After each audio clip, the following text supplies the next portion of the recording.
Hay derrotas militares tan absolutas, tan sangrientas y profundamente humillantes, que los imperios prohíben por ley escribirlas en sus propios libros de historia.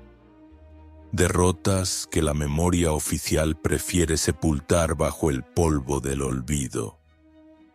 En la primavera de 1741, el Imperio Británico cometió el pecado táctico más letal e imperdonable de la guerra: la soberbia ciega. Acuñaron miles de estas medallas de bronce en los hornos de Londres.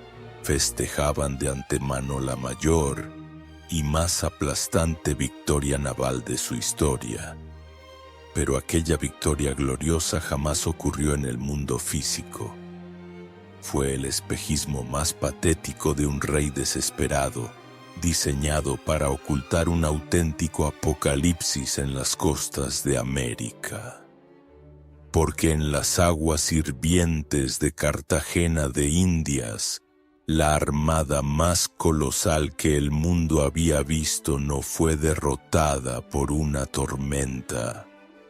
Fue triturada, desangrada y aniquilada sin piedad por un solo hombre, un almirante español al que le faltaba la pierna izquierda, el ojo izquierdo y el uso del brazo derecho.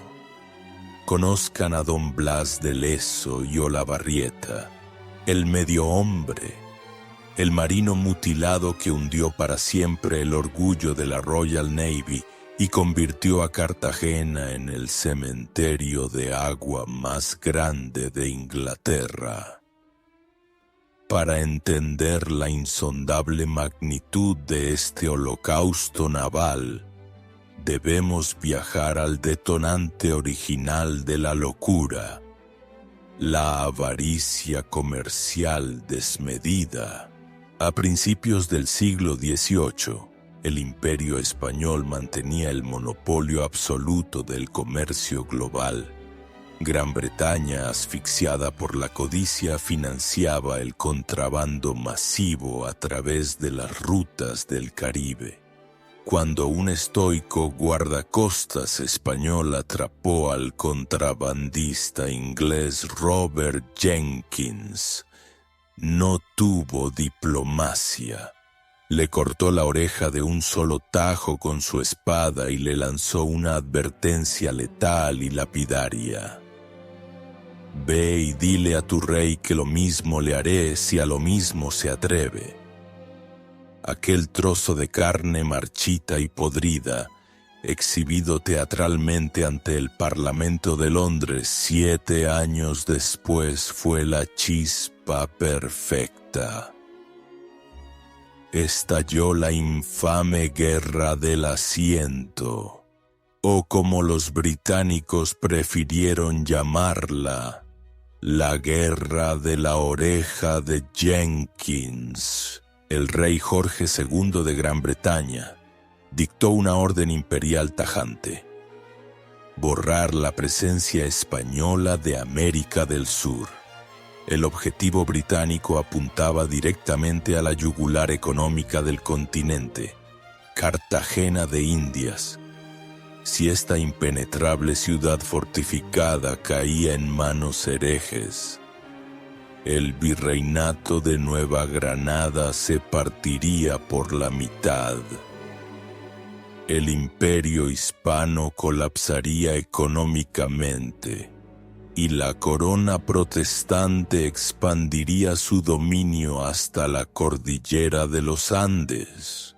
El destino del continente entero pendía de un hilo finísimo. Para asegurar la aniquilación de la ciudad, Inglaterra formó un leviatán naval sin precedentes. 186 majestuosos navíos de guerra de línea, más de 3.000 cañones pesados de hierro negro listos para escupir muerte, y cerca de 30.000 hombres sedientos de botín, sangre y saqueo. Era una fuerza de invasión tan colosal que superaba en tamaño y poder de fuego a la mítica Armada Invencible de Felipe II.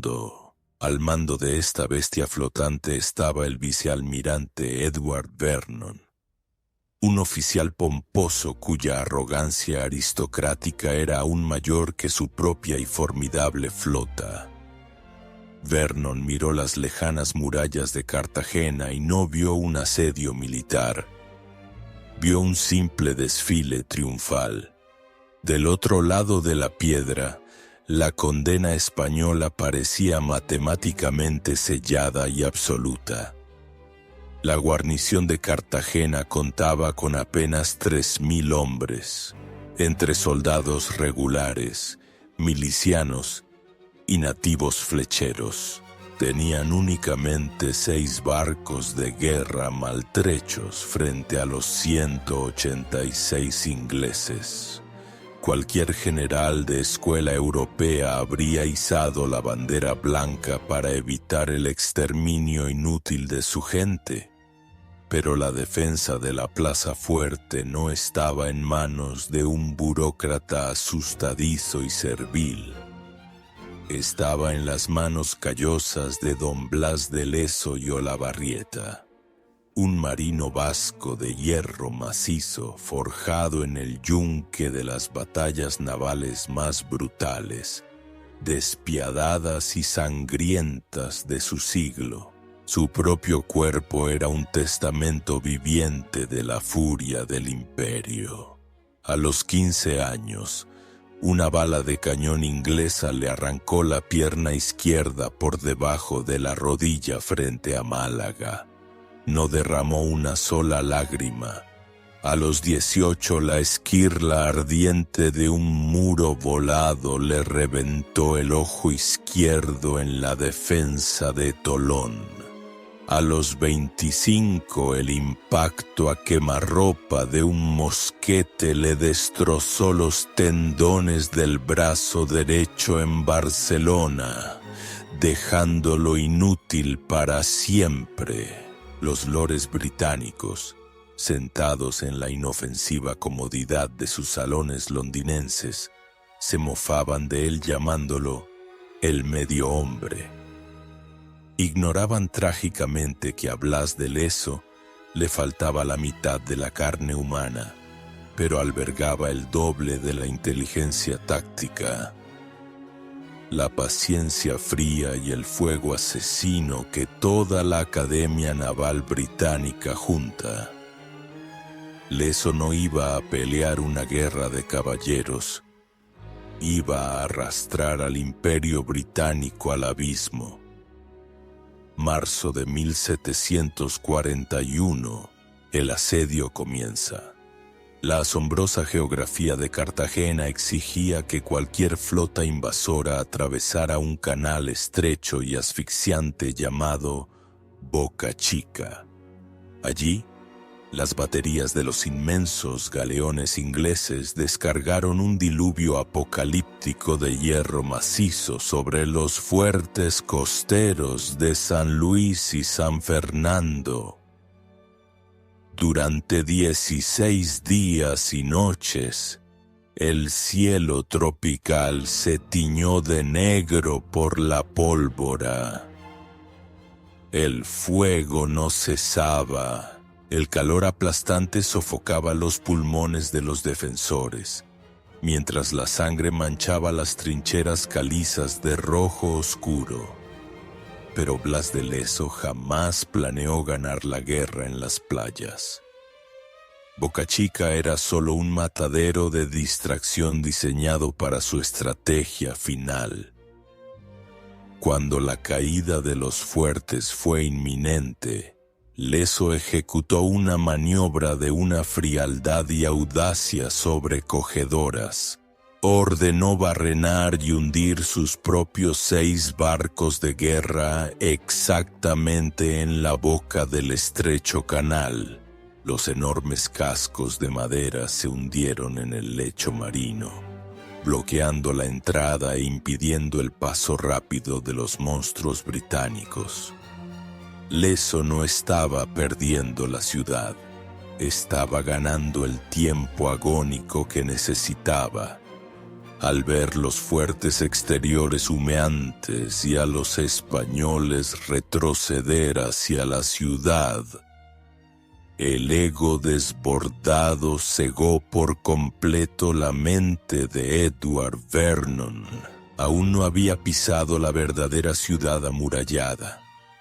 Aún no había disparado contra San Felipe, pero el vicealmirante despachó inmediatamente una veloz fragata hacia Inglaterra. Llevaba un mensaje triunfal, imprudente y lapidario. Cartagena ha caído en nuestras manos. La noticia desató el delirio colectivo en las calles de Londres. Las campanas de la inmemorial abadía de Westminster repicaron de júbilo sin tregua. El orgullo nacional estalló. Fue entonces cuando la corona ordenó acuñar cientos de las infames medallas de bronce. Inglaterra celebraba su apoteosis imperial bebiendo vino caliente en los muelles del Támesis. Ignoraban por completo que en las lejanas y húmedas selvas de la Nueva Granada, las verdaderas puertas del matadero recién se estaban abriendo para sus miles de soldados. Vernon había ganado la bahía exterior, sí, pero acababa de anclar a su flota inmensa dentro de una trampa mortal de la que muchos jamás saldrían con vida. Vernon desembarcó a miles de infantes de marina y soldados casacas rojas. Los obligó a marchar por la impenetrable espesura de la selva tropical para acercarse a la joya final de la corona. El colosal y temido castillo de San Felipe de Barajas. Pero el medio hombre español no estaba solo en su heroica defensa. Había invocado al aliado más despiadado, silencioso e invisible del continente americano, la propia naturaleza tropical. El ardiente sol del Caribe se convirtió en un horno líquido y sofocante que derretía la voluntad europea. Con la llegada de las primeras y cálidas lluvias de primavera, los pantanos liberaron densos enjambres de mosquitos infectados. En cuestión de pocos días, el orgulloso campamento de asedio británico se transmutó en un dantesco e inmenso hospital de moribundos al aire libre. La malaria, la disentería severa y, sobre todo, la letal fiebre amarilla, conocida aterrorizadamente por los marineros del siglo XVIII como el vómito negro, comenzaron a podrir a la armada invasora desde sus entrañas. Los soldados ingleses, carentes de toda inmunidad natural, convulsionaban violentamente en el barro, sangraban por los ojos, vomitaban sangre coagulada y morían a miles entre delirios febriles. Edward Vernon, atrincherado en su barco y viendo cómo su ejército terrestre se desangraba y se pudría diariamente sin recibir un solo disparo enemigo, supo que el reloj corría letalmente en su contra. Ciego por el orgullo herido y la urgencia táctica, ordenó el asalto frontal, masivo y definitivo de la infantería. El objetivo final, tomar las altas y oscuras murallas de piedra del castillo de San Felipe, en la madrugada profunda y sin luna del 20 de abril de 1741. miles de infantes británicos de élite avanzaron en sepulcral silencio hacia la imponente mole geométrica del castillo de San Felipe. Su plan dictaba plantar las altas escaleras de asalto, escalar los muros de piedra en la oscuridad de la noche, sorprender a los centinelas y degollar a la exhausta guarnición española en sus propios lechos. Se creían depredadores invisibles y sigilosos, a punto de reclamar su premio de sangre. Pero la mente matemática de Blas de Lezo jamás dormía. Al llegar al borde de la muralla y apoyar sus inmensas escaleras contra la fría piedra caliza, los altos comandantes británicos sintieron que la sangre se les helaba por completo en las venas. Las escaleras no alcanzaban el borde del muro. Se habían quedado fatídicamente cortas por más de 2 metros de distancia. Era geométricamente imposible subir. El genio maquiavélico y astuto del marino vasco había previsto milimétricamente el asalto de infantería nocturno. Días atrás, aprovechando el ruido ensordecedor de la lluvia y la oscuridad, ordenó a sus esclavos y soldados excavar una zanja profunda alrededor de toda la base del castillo. Había aumentado artificialmente la altura de la muralla sin que los ingleses lo notaran. Fue una sentencia de muerte arquitectónica. Los asaltantes casacas rojas estaban atrapados como ratas en el fondo del foso estrecho. En absoluta oscuridad, las escaleras eran herramientas inútiles. La vanguardia de infantería no podía subir el muro de piedra, y la inmensa avalancha de hombres armados detrás de ellos les impedía retroceder.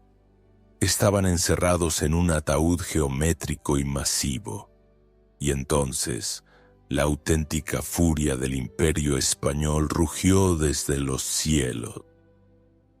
Cientos de pesados arcabuces, fuego indiscriminado de metralla naval, rocas hirvientes y rústicas granadas llovieron verticalmente desde las almenas seguras sobre la masa de carne apretada de británicos en el foso. No fue una batalla con honor. Fue un matadero industrial despiadado, una masacre sistemática, metódica e impía que barrió regimientos enteros en cuestión de agónicos minutos. Los alaridos desgarradores de pánico humano ahogaron el propio ruido ensordecedor de los cañones. La élite militar del poderoso ejército del rey Jorge fue aniquilada sin piedad en el lodo pestilente. El foso de San Felipe bebió sangre inglesa hasta desbordar. El amanecer expuso sin filtros un escenario de pesadilla dantesca ante los ojos del mundo. Las escarpadas faldas de la inexpugnable fortaleza estaban literalmente alfombradas de miles de cadáveres ingleses inertes. La moral de la fuerza de asalto colapsó irrevocablemente, consumida por el plomo español y el terror a la fiebre. El almirante Edward Vernon había fracasado en la misión de su vida.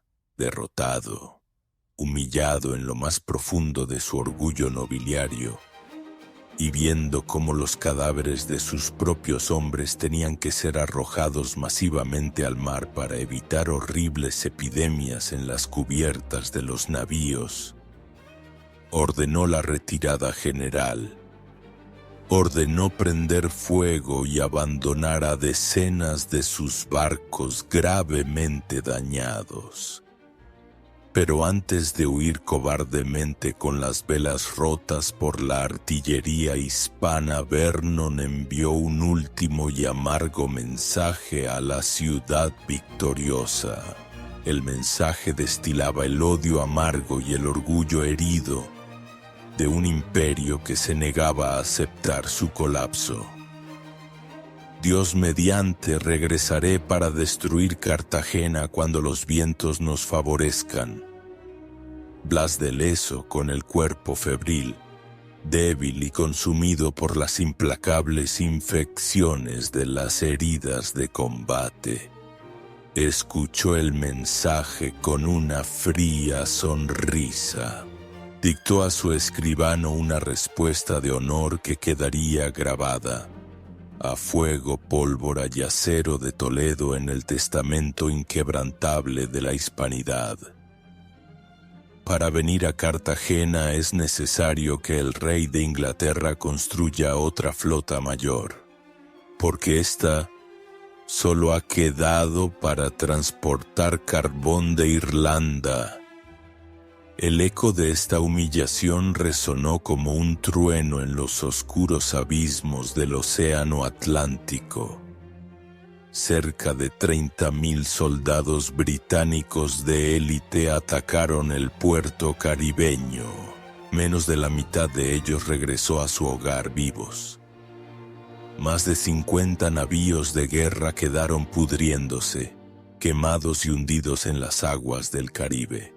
Fue, y sigue siendo, la mayor, más catastrófica y calamitosa derrota naval en toda la historia documentada de Gran Bretaña.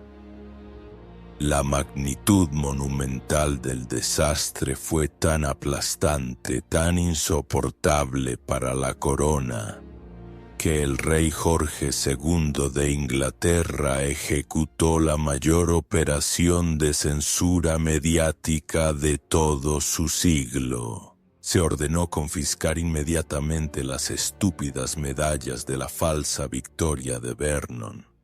Se prohibió por ley absoluta, bajo pena capital de traición, escribir, hablar o publicar en los diarios londinenses una sola palabra sobre el dantesco infierno de Cartagena de Indias. Los ingleses ocultaron cuidadosamente su inmensa sangre bajo la espesa y falsa alfombra de la propaganda y la leyenda negra. Enterraron su propia vergüenza militar en las cómodas sombras del silencio institucional.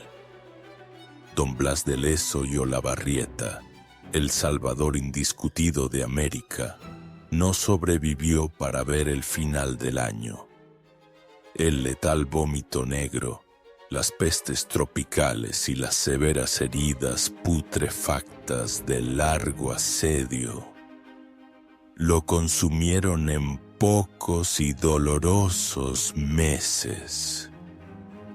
Falleció en la pobreza, ignorado por la burocracia sorda, ciega y lejana de Madrid. Fue envidiado y menospreciado por sus propios superiores aristocráticos y trágicamente arrojado a una fosa común anónima de la que nunca, jamás, se recuperaron sus huesos. El inmenso imperio que él defendió hasta la última gota de su sangre, mutilando su propio cuerpo, simplemente le dio la espalda, pero la sólida piedra coralina de Cartagena de Indias no olvida, y la historia humana, aunque tantas veces es secuestrada y reescrita por la maquinaria de propaganda de los cobardes, termina siendo siempre implacable y luminosa. Aquel hombre roto físicamente, aquel almirante vasco al que le faltaba la mitad de su cuerpo de carne y hueso, demostró a la eternidad una lección vital e inquebrantable. La verdadera y legítima fuerza de los grandes imperios mundiales jamás ha residido en la madera crujiente de sus barcos gigantes, ni en el peso brillante del oro escondido en sus inmensos cofres. Reside única y exclusivamente en el acero inquebrantable de la voluntad de aquellos hombres estoicos, dispuestos a sacrificarse por lo que aman. Inglaterra invirtió millones en intentar borrar a Blas de Lezo de la memoria del tiempo, pero su sombra, majestuosa, temible, firme y severamente mutilada, sigue y seguirá vigilando perpetuamente desde los muros, protegiendo para siempre las cálidas e indomables aguas del Caribe español.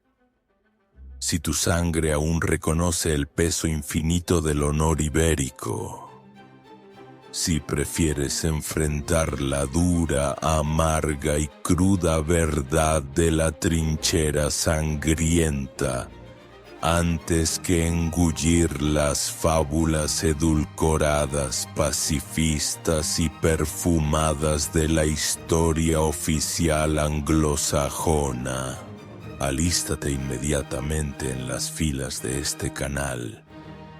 Suscríbete. Y ahora, bajando a la arena implacable de la oscuridad en los comentarios, te exijo que respondas a la propia historia. ¿Qué otro gran héroe hispano sepultado injustamente o qué batalla épica intencionalmente borrada por el manto de la cobarde leyenda negra exige ser desenterrada sin piedad en nuestro próximo episodio? La guerra brutal y eterna por la verdad histórica apenas ha comenzado.